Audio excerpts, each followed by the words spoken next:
Hey guys, my name's Kara Plichinich, and I'm making this video because we have a real problem in our industry.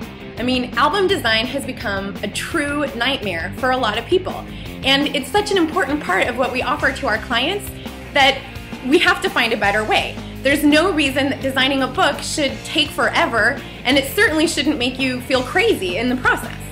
InDesign can help, and it's not as hard to learn as you may have thought. So sit back, relax, and let me show you how it works. Before we dig into the nitty-gritty of what makes InDesign so great, I thought it might be helpful if I showed you what a finished album looks like.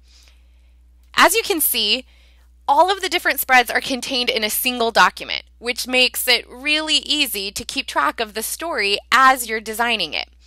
You can see the spread that comes before and the spread that comes after. Not to mention, you don't have to juggle a bazillion different PSD files. Another thing to keep in mind, once you master InDesign for creating wedding albums, you can use it for other things.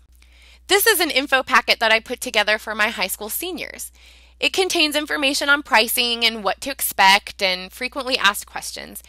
And it looks like a fashion magazine. If you can imagine trying to design something like this in Photoshop, would be a total nightmare. And it's just another reason why InDesign is so great.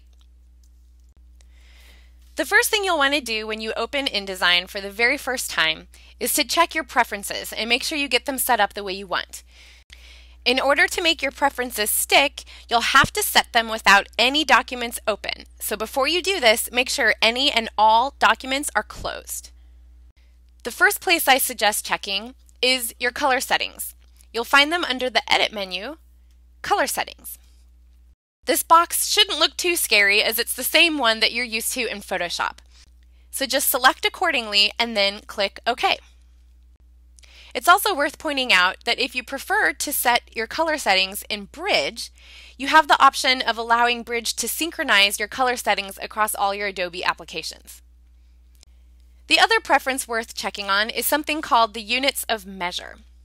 By default, InDesign is set to measure everything in something called picas.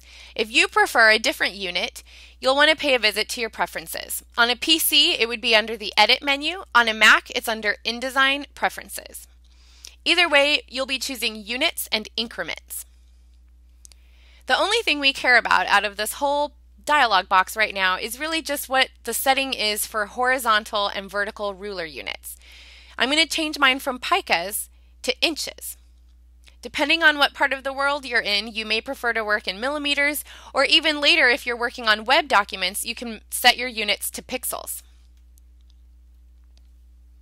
And that's it. Once you make those two checks on color and then units, you should be set and ready to go.